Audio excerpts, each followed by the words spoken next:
and we got really the first admissions about the cover-up. Out of those findings, we took them to the church officials, and for the first time they admitted there had been not only child abuse but institutional cover-ups in Victoria. How intimidating is that to inquire with the Archdiocese of Melbourne and then essentially take the Roman Catholic Church to task on this sort of thing?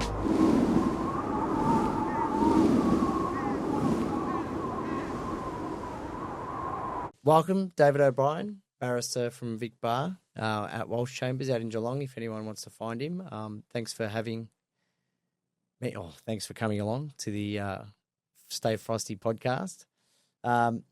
Just wanted to have an interesting conversation today about your role, what you do, your, I guess, evolution of legislation and rulemaking, and how that makes a difference in the community. Welcome. Thank you, and I will say thank you for having us. So, it's a great thing you've got going here, and it's a good way to inform the community. Yeah, so let's just get stuck straight into it. The role of barristers, and I guess, you know, you're instructing lawyers in cases. You've had some interesting matters. You and I socialise quite a bit outside of here with the South Coast Sharks Footy Club, and we have our little swimming mornings as well down at the beach. But always been interested to hear about your role in legislation and the evolution of such and rulemaking. How do you see your role particularly? Well, yeah, I'm a barrister again, but for 4 years of my career in the law, I was involved in the Parliament and as a legislator or a member of Parliament for 4 years in the Upper House, and so saw the lawmaking end from that end, and that was it's not a unique experience, but it's not an experience many lawyers have, and I was very lucky to get really effectively as a result of the preference system, and had a very interesting 4 years. But even before that, I've always, from university days and all through my practice, dealt with the, not dichotomy, but the difference between lawmaking, which is traditionally the role of Parliament, and interpreting and applying the law, which is the role of the courts. And of course, both of those roles can cross over. There's times when Parliament will act as it can choose to do, as probably the supreme body in our system, can act within the bounds of its constitution, but can act as a quasi-court in a way, feel like it does in terms of retrospective legislation, and that's something we can talk about, which it does very rarely, but I've been involved in a significant one in relation to the child abuse area, and that's something we'll touch on. And at times, the court has a role which many lawyers discuss in the process of interpreting laws to effectively develop the common law. I did hear. I remember. This saying always stuck with me in law school. A professor once said, "You know, it's not the judge who determines what the law is. It's literally the barrister who informs the judge what the law is, and then it's the judge to determine on the facts how to apply that law." Which I find quite interesting, because in our adversarial system of justice, where two parties are essentially fighting for what is the truth, it is the barristers that play such a large role in informing the court of what the law is. So in terms of that role, how do you find your advocacy in and outside of court, for example? How do you influence in your advocacy in both roles, in and outside that forum? Yeah, it's a terrific question. And the reason it is that it comes up to a lot of practitioners and a lot of members of the public involved in cases. So let's say we've got a simple law, one child across a road, or obviously the classic is murder, which is really quite simply stated, but has a whole lot of difficulty in application in terms of intention. Thou shalt not unlawfully kill. It's basically the statement of the law, but how it's applied, what's unlawful, what's provocation, what's self-defense. Well, provocation is no longer a part of the law there, but self-defense still is, and obviously intention is an interesting and a key aspect for an unlawful killing. So a case comes before the court, you have your two barristers, and you would know this, but for the members of the public, barristers are traditionally actually officers of the court, and still are officers of the court, but that traditional role comes from a different place than solicitors were, and although in Victoria now, barristers and solicitors' roles are formally merged. We're all lawyers. People often ask that question: "What type of lawyer are you?" We're all lawyers, and solicitors who are called solicitors like yourself are also barristers qualified, and you can appear in court what we are at the Victorian bar is barristers who have chosen by agreement not to act as solicitors. But our traditional background has been officers of the court. If you imagine an old English court, which is often on telly, we're sitting there advising the judge or the king. The judge was actually a substitute for the king, as to what the law is, as you said, what the law should be. And there's a historical quirk here. In the back of a barrister's gown, there's a little pocket. It was found that because barristers as officers of the court were not to be paid for their cases, but it was found if someone slipped a bit of money in the back of their jacket when the barrister was explaining to the court what the law is or should be, the barrister was all of a sudden much more vigorous in its advocacy. I find the law does have its little quirks. There is a really good movie where Jamie Foxx is a very good solicitor, and I always do get the question as well: what's the difference between a lawyer and a solicitor? Essentially interchangeable. They're synonymous with each other. Exactly. We're lawyers too. Yeah, correct. But we're also esquires. Yes. So we're one step below a knight, which is quite interesting. I'll never put esquire at the end of my signature though, because I'm not an egomaniac. But I do. That movie from Jamie Foxx enlightened me to the fact that traditionally we were esquires of knights. Yes. And so we were the advisors of knights. So yeah, going back to those English times. And as I've seen from your latest, sorry to interrupt, but as I've seen from your latest podcast, Dad, you are also a keeper of the wall. Oh, well, yes, king of the North.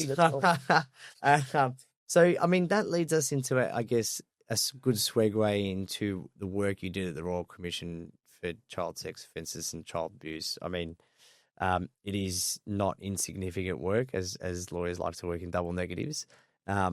It's work that is close to a lot of people's hearts, being, part of the religious institutions that people, I remember being raised in a Catholic family and going to church, being a choir boy.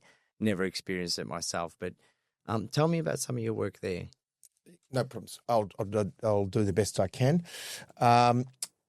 The first question for me is how I got into Parliament. I won't get into the politics because I am, as a barrister, I pride my independence, and the main reason I went in was for regional development, which was my passion and farming interests, etc. But I never expected to get on to the work that eventually I was put onto, and it is one of the reasons I do urge lawyers of all, whatever your politics are or whatever your background are, have a think about representing at times if you really want to try to make law or make policy change or stand up for your community in that advocacy role.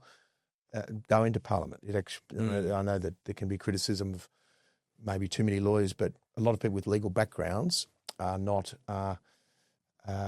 necessarily lawyers as such. They've come through other things, and all human beings have a knowledge of the law. In fact, we had this debate. Some of the best lawyers that I've ever dealt with are bush lawyers who aren't qualified at all, but are very active in rural circles and were also very good in Parliament. And one thing I learned in Parliament is that any human being can make an excellent submission, a truck driver, a teacher, an ex-footballer, and on something they're passionate about, they can be persuasive of any lawyer I've seen in a court. And there can be an arrogance that develops in lawyers that they don't even know it, and people obviously say there's serious arrogance, but there's a sort of arrogance that a lawyer is the only one who can make a good argument.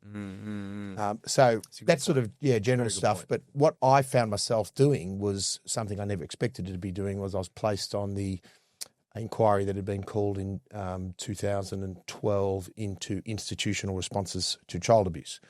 At that stage, there was no Royal Commission called, but there was a call for an examination of what had happened in relation to both the causes of child abuse and how the institutions had responded to it. Not principally the Catholic Church in terms of the number of the cases. I think about 58% is found by the Royal Commission, but not just the Catholic Church, other religious institutions. Yep. Basically, any institution that had involvement with children. That's right. So sporting clubs. Sporting clubs. We have to be careful not to. But there was a particular complexity with the Catholic Church, which is still playing itself out in the courts because of, one, the nature of the number of Catholics and the number of institutions they ran. And I was a Catholic, and that part of it was an interesting and difficult exercise for me in terms of family connections and personal connections. And when I was placed on it, I said, I'll do one thing is follow the evidence as a lawyer and try and do my best to do the job that was entrusted to me. And in doing so, the actual background of the committee members, and I just will, everything we did on this report, we did as a committee. And I have a privilege that we shared as a committee, and I'm very respectful of that, as are the other members of the committee. I might just name them because they're all from different backgrounds, and it does help. People don't understand the role of parliamentary committees, even as legislators. They focus on the question time or the big roles of politicians. Right. Yeah, they look at Senate inquiries and they think it's a big show, right? Yeah, well, this was an example where the Parliament worked as a whole. I think The Age wrote it up in one of its editorials as ended up being the best thing the Victorian Parliament did. Nice. And yes, I was part of it, and it was an important part of my life and career. But it was something that we all did as backbenchers, and in fact, the victims who came before us and the other whistleblowers and hundreds of people who represented and spent years advocating on this issue, we were able as a parliament or as a committee and then as a parliament when it adopted the recommendations to be that voice. And that's something that is forgotten about parliament. It is your voice and it can be used effectively. This was obviously an example. So the 7 members were, and it gives you an idea of their background of how we did it. Now we're just referring to the betrayal. This is, became the Betrayal of Trust Report or the Victorian Parliamentary Inquiry into Child Abuse. And they were Frank Maguire, who's Eddie's brother, who was a journalist, a Walkley-Rinning journalist, Bronwyn Halfpenny, both of them with the Labor Party. And they did a great job because they were in opposition at the time and they could have made it partisan. And a lot of inquiries can go partisan. Split each way. But they did a great job to make sure we all did a great job, but they particularly did a great job and individually they did a great job in the tasks they had. The other members and the highest member was Georgie Crozier, who was the chair, and she did an excellent job too of keeping sometimes me under control, but making sure we were fair to the witnesses. Yep. And most of the recommendations, almost all of them that we made, were based on admissions. And that was perhaps my legal hat, but we wanted the institutions to admit, and we got those really the first admissions about the cover-up, but also most importantly about what the solutions. Now, they'd come from the victims, but we were able to translate them into findings and recommendations. Yep. And Georgie did a great role. She was also supported by Andrea Coote and Nick Wakeling, and with Frank and Bronwyn and myself. That was the 7 of us. We were also assisted by ex-Justice Justice Frank Vincent, a famous judge who'd been in the area, as well as now Judge Judy Quinn, plus a whole suite of parliamentary advisors. So it was a whole parliament work. It didn't cost us, the taxpayers, much more than they pay for their MPs anyway, but it did a fairly effective job prior to the Royal Commission of coming up with recommendations that, again, we'd been put to us, and a lot of the practitioners in the area who I work with now had appeared before us and made submissions. And out of those findings, we took them to the church officials. And yes, for the first time they admitted there had been not only child abuse, but institutional cover-ups in Victoria, which was quite significant at the time. And with those admissions, we were then able to work on sensible recommendations. Some of them are quite controversial. Yep. And one of them I'll talk about, which is a retrospective, and it was retrospective, so it was to apply back in time, but abolition of all statutory time limits for child abuse, which was the first one that was implemented in 2015, and probably the most significant in its scope of opening up the area for now. Approximately, I checked the Supreme Court webpage, is about 3,000 cases that have gone through, of which 2,000 have resolved in the Supreme Court list. There'll be other cases that have not settled. Just to stress the importance of how that significant that is for lawyers, we're always worried about the statute of limitations and the limitation period on people bringing claims to court for how they've been wronged. So you've got the Wrongs Act, you've got the Limitations of Actions Act, a recommendation like that to be applied in legislature. Because we always, having worked for the Law Institute in a policy role, similar in advocating for lawyers and how we should be implementing our roles on behalf of clients and advocating for them, we always get these recommendations that come out from a policy submission. To have something like that implemented is such a significant goal in and of itself to have, and it has opened the gateway for those type of cases to come on board. So just to stress the importance of the work that the committee did, hats off to you. It's congratulations.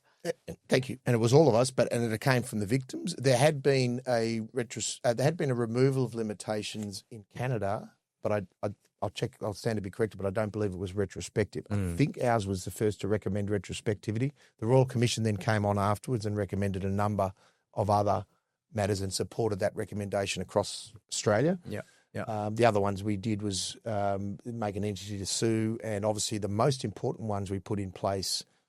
There was a whole sort of the government department implementing this were those in the child safe organisations to prevent child abuse, because all the victims, they wanted accountability, but the most important thing they wanted to do was eliminate or try to reduce as much incidence of child abuse as possible. Yeah, of course. Yep.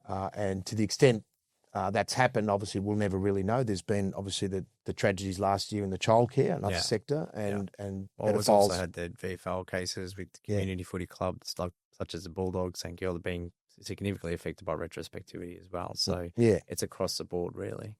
So as an inquiry, turning back to the legal side of it, it was able to operate. We tried to be fair, and the church institutions, including Cardinal Pell, who came before us, and he put a press release, which I have, which said we treated him very fairly, and he was, happy to recommend the committee's recommendations to the church, and I endorsed him to recommend him to the Pope in terms of reform. Just quickly, how intimidating is that to essentially come up and inquire with the Archdiocese of Melbourne, and then essentially take the Roman Catholic Church to task on this sort of thing?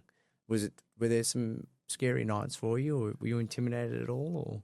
Yeah, well, look, any big advocacy, there is in the end, you're on your own with your preparation. You've had all the input, and the last couple of nights before you have to question someone or do a cross-examination as a lawyer or present a submission, there is you end up in your own space as you go into court. And in the end, we were steeled by the preparation we'd done, and we'd heard the stories from the victims, and then the lawyers and others who'd worked in the industry to call for change. So that had helped us with our preparation. But yes, there's a lot in cross-examination. I suppose it was an effective cross-examination to not just with Cardinal Pell, but to achieve admissions. Yeah. Not all cross-examinations I've conducted have been effective. So it's human beings are incredible with the interactions we have with each other, which is why the jury system is so important. And so people can tell when other people are lying or not being upfront. And that's what our jury system does. We judge other people at dinner parties. We judge other people when we're talking when we're playing footy. Yeah, and that judgment we have as humans is much more important than any legal degree. And that's something that Parliament was really good. And the last thing I'll say about that is I was in the Royal Commission as well, which was very effective and carried on the work nationally in a much deeper way than we could. Yeah. But this still had a role what was good about it in a way was we were members essentially of the public as MPs. I was a lawyer, but I was the only lawyer on it, one with legal training.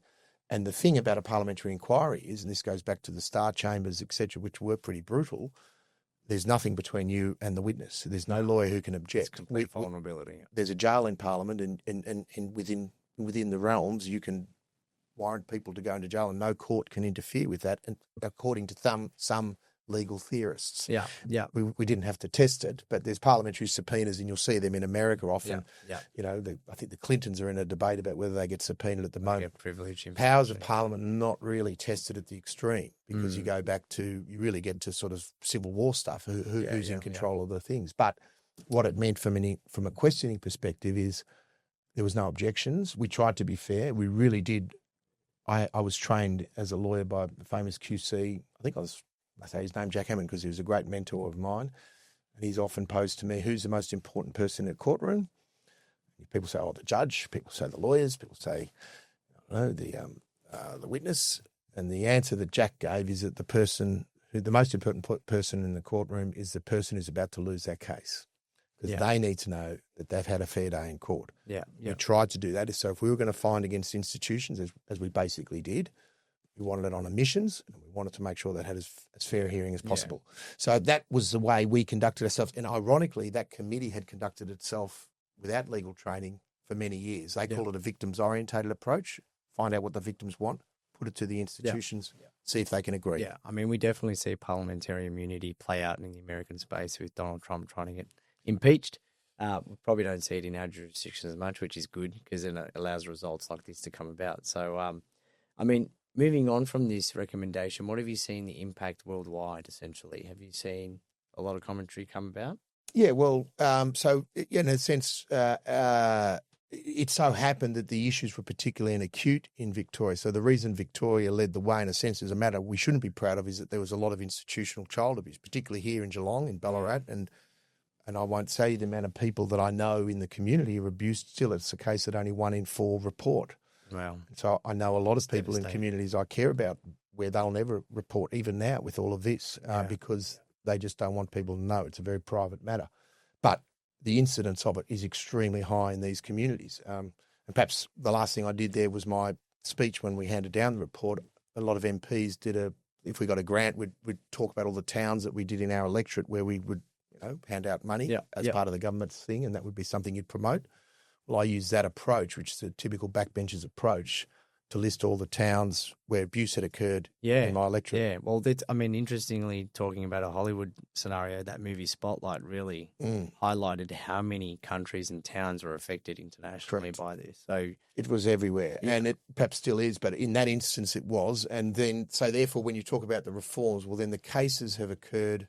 There was a Royal Commission's redress scheme, and we'd suggested a redress scheme, but importantly, ours was going to be uncapped compensation. And I'm not sure why. The Royal Commission did a great job, but for some reason, perhaps they were dealing with government money as well, whereas ours was only an inquiry into non-government institutions. So it was all about the private or the private sector, not non-government sector. Yeah. Anyway, theirs was capped, and we'd recommended a non-capped. In any event, the redress scheme has operated. We thought it should be available for people who really wouldn't be able to prove a case in court. Or didn't want to go through the court process, no matter how much the court process can be made friendly, it is always going to be intimidating and expensive. And that's proved to be the case. So the main reforms that I've been since, because I, as they say at the end of Parliament, I didn't survive the job review in 2014 and I was back to being a private citizen. Preference systems, it was fine. I've moved on with my life. But I then set up the chambers in Geelong because I'd moved here, and that was with Gary Taylor and Matt Walsh and Catherine Gladman and Dom Triarca and other barristers have come on board, Olivia Callahan and Kate, and we've had a great team together, and Andrew Newbolt recently. Anyway, and further barristers are coming on board, which has been a great thing to get decentralising law for our bar. Yeah, you guys solicitors definitely. have always been in the public, but we've traditionally had to be within 500 metres of the Supreme Court of Melbourne. So that was the first chambers outside of Melbourne.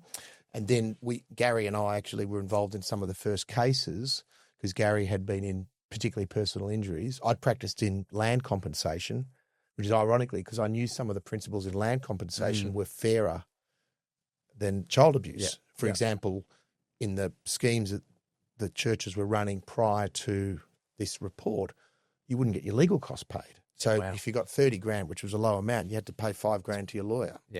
Whereas land compensation, you always had a quantum of legal costs, even for advice paid above that. I mean, sometimes it costs you 30 grand to get a lawyer. Yes, and we can't. Legal costs can be expensive. They are expensive, and everyone's had to deal with a lawyer even in your private life. They're now expensive. They're not always expensive in that you can appear for yourself. Like you don't. Going back to the bush lawyer, VCAT, the area I practiced in. Yeah, of course. And I will encourage someone to properly appear for themselves and to do the job. There is actually a bit of a concern in the courts. I listened to the welcome of Justice Quigley for the opening of the Judicial, and they're concerned about some of the sovereign citizens now clogging up the law courts and over perhaps abusing the right of and the indulgences the court will properly grant self-represented litigants. But the legal system should be accessible for all people. Now, of course, you can pay a trained advocate, and within the trained advocates, you can get a range of advocates based on skill and experience. And in that regard, that's a process for lawyers to choose. And certainly I recommend that people in the Geelong area can call you, Paul. Hopefully. Because you've been very good to the couple of matters that I've referred to the football club. Thanks, and I endorse that.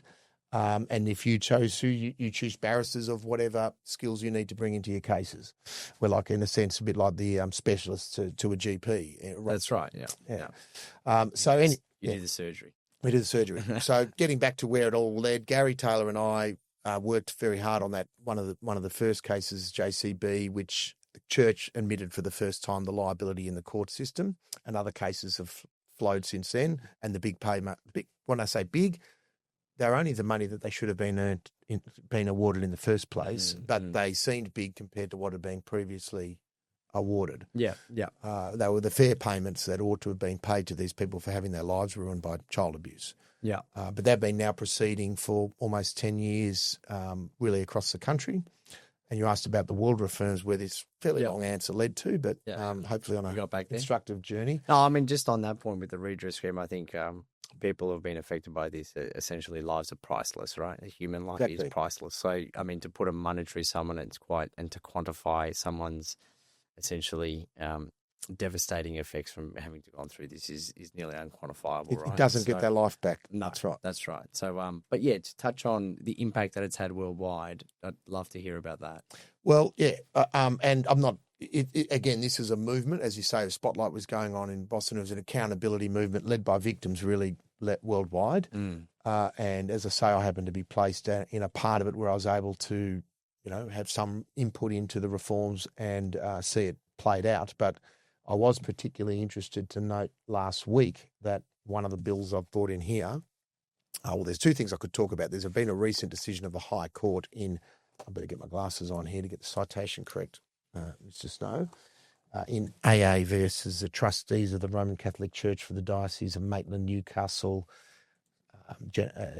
citation 2006 square brackets HCA 2, which is... Say give the citation if anyone wants to find it. The High Court of Australia decision, which is the highest court in Australia, and it's the final word in Australia now that we don't send cases to the Privy Council, which was stopped doing from 1986 with the Australia Act. So it's the final statement of a very significant body of law that we had touched on as matters that Parliament could act on or the courts could act on, and both should act on in terms of what they call the non-delegable duty. Right. And it sort of has an allied decision of Bird, which was 2024, and I haven't got the citation in front of me, but it's a well-known case as well, DP versus Bird, Bird being Bishop Bird of Ballarat. That's right. And that had held that vicarious liability Just quickly, that's liability attaching to your employer as employee relationship. Correct. And employer is the key word because at the time we did our inquiry, the Betrayal of Trust inquiry, the Canadian and English courts had extended the categories of vicarious liability to a group of categories called akin to employment. Okay. And there are some debates about this, and so it's not a closed question. Oh, I should say, and I probably should have said this earlier, everything I say is not intended to influence or should not be considered as necessarily providing legal advice or influencing any matter before the courts. And we'll put a disclaimer at the start of the and I'm not also breaching parliamentary privilege. They're very important, but because we have a role as barristers to explain decisions in our area, and definitely, and I think I mean, it's extremely important people understand the role of barristers, and the more information, the better. I mean, a lot of people turn up to court and think I've just wasted all this money on a barrister, but they actually have a profound impact in advocating on your behalf, but applying the law to that case.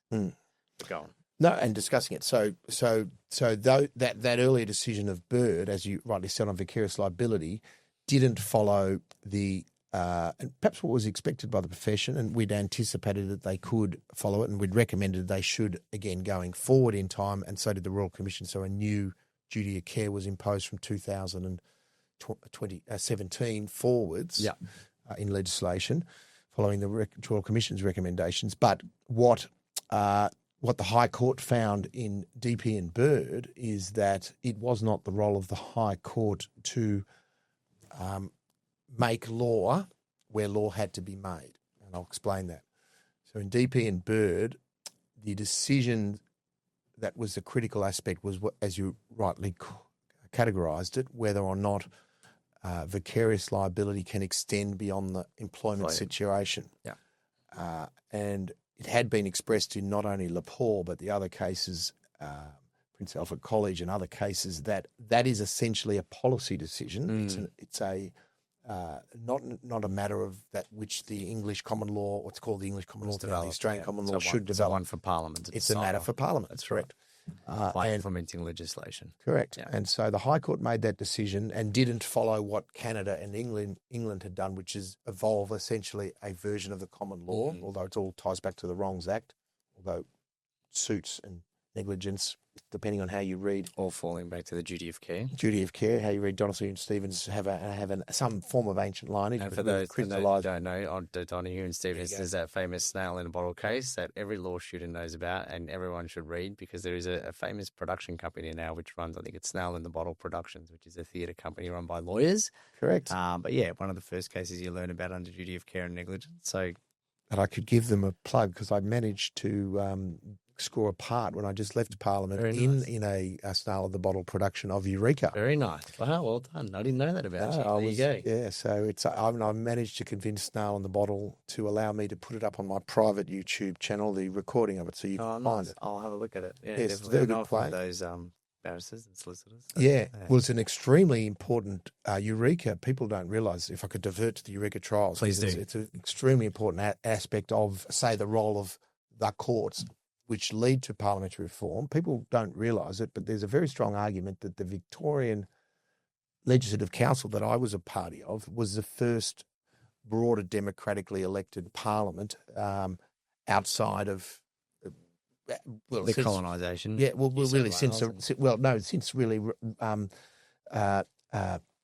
Greek times, when we had an old parliament, to have what they call universal suffrage. Now, it didn't have women have the vote, but it took people who were not just landowners, it gave miners a vote. Yes. And that then led to, and Karl Marx wrote about it as a process that eventually led to the suffragettes, and we also led that in the 1890s that eventually... Talking about the labour suffrages. Yeah, yep. and had, so that resulted from these trials. Yeah, very nice.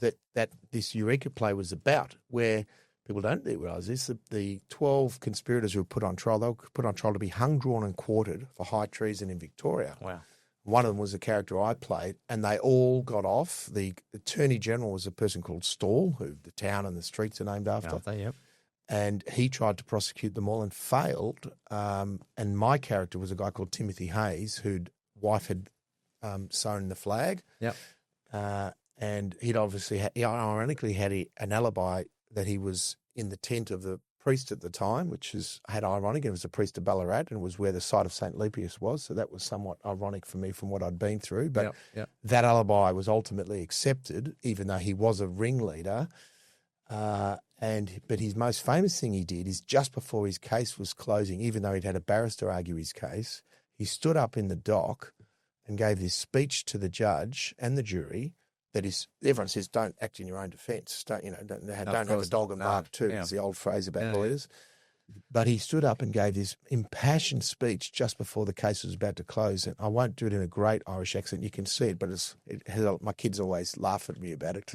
He gets up and says, "I have a right to defend my freedoms. I have 6 children that I will be out of father." Does this, just lays it all on. We'll have to check it out. Yeah, I'll have to not the relevance of the case, but the consequences of finding him guilty, which you're not supposed to do. No, of course not. And the jury found him not guilty, and he would have been up for high treason, hung, drawn, and quartered. There you go. So there you go. Passionate defence. That then led to Stall being humiliated, the miners getting the right, and arguably worldwide democracy. So there you go. Well, but interesting. Yeah, we'll divert back to the High Court decided not to go in the area of developing law, yeah, or implementing law. In DP and Bird. That's correct.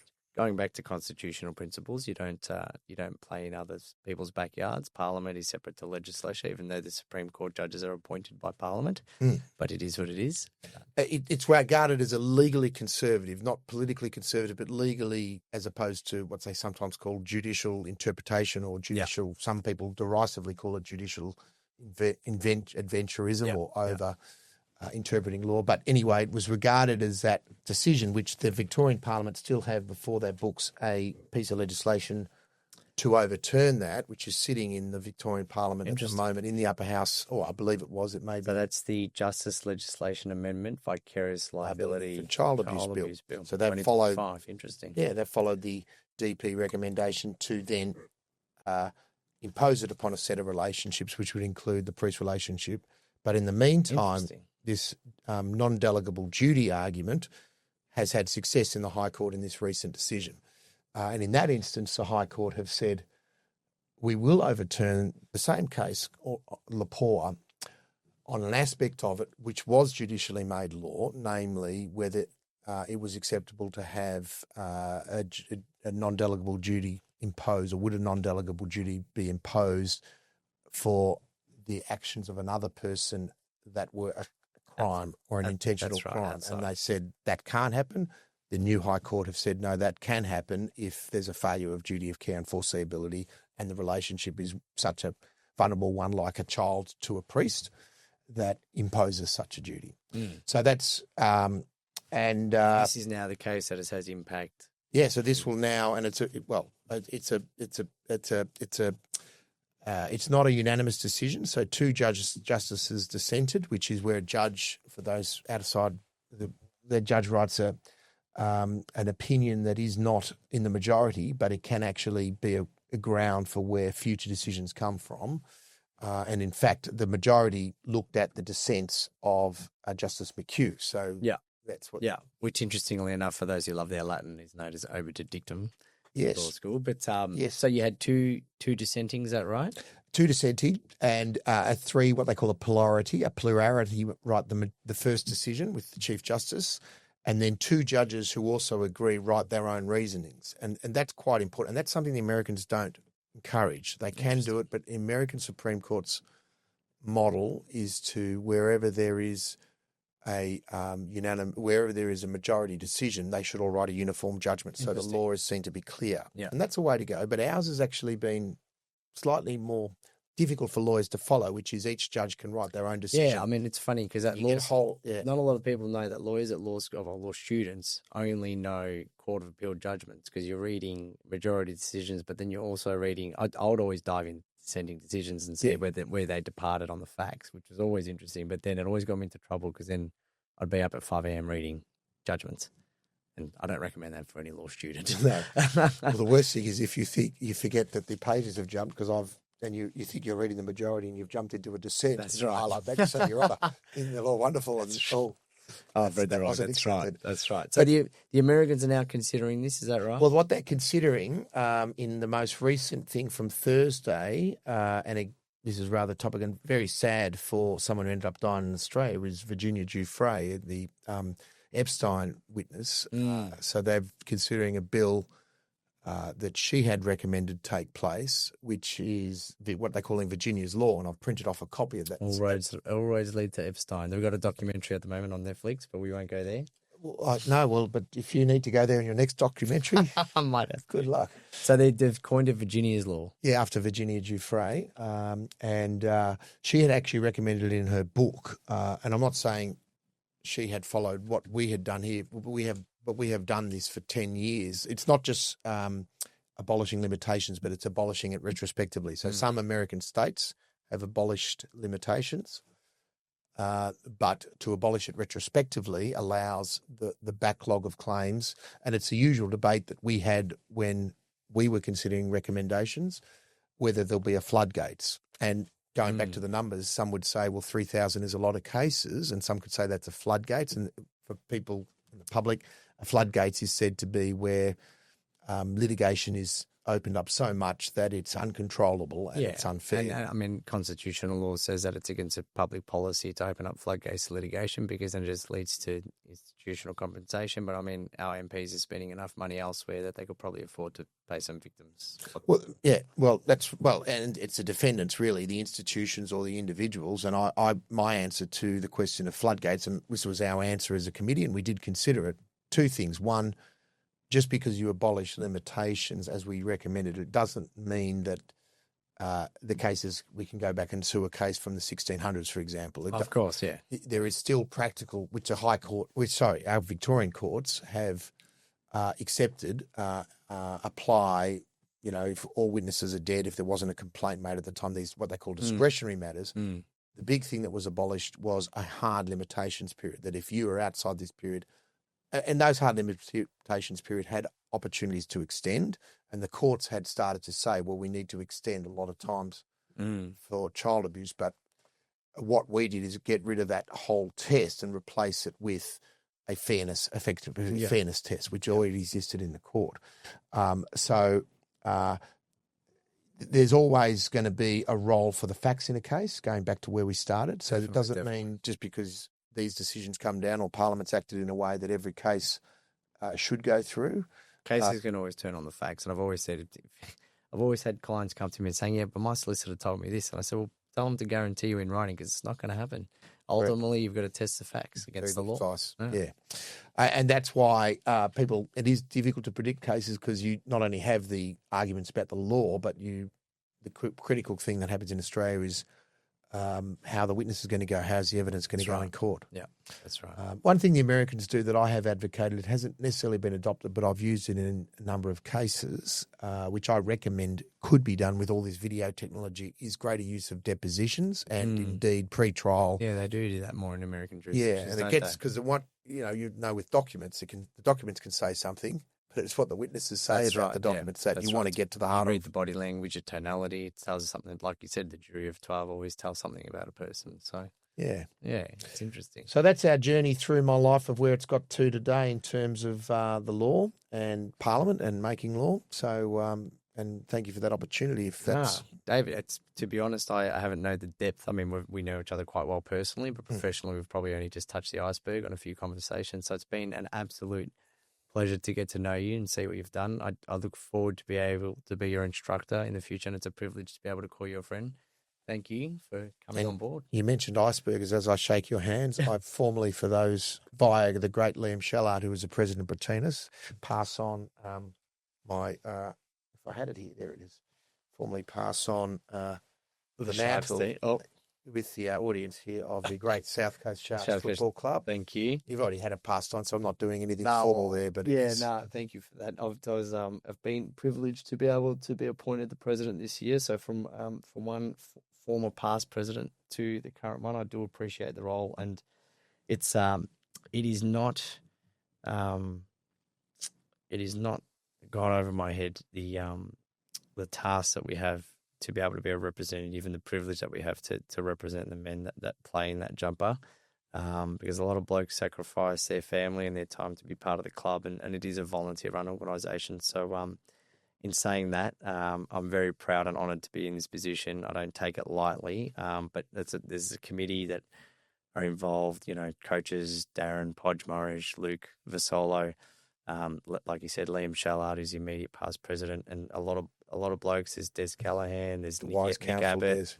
There's a lot of blokes that put their time in, which is and half of them I haven't even mentioned because they know who they are. They do, and as in the words of Snow Law, stay frosty. Stay frosty, as in icebergers too. That's right.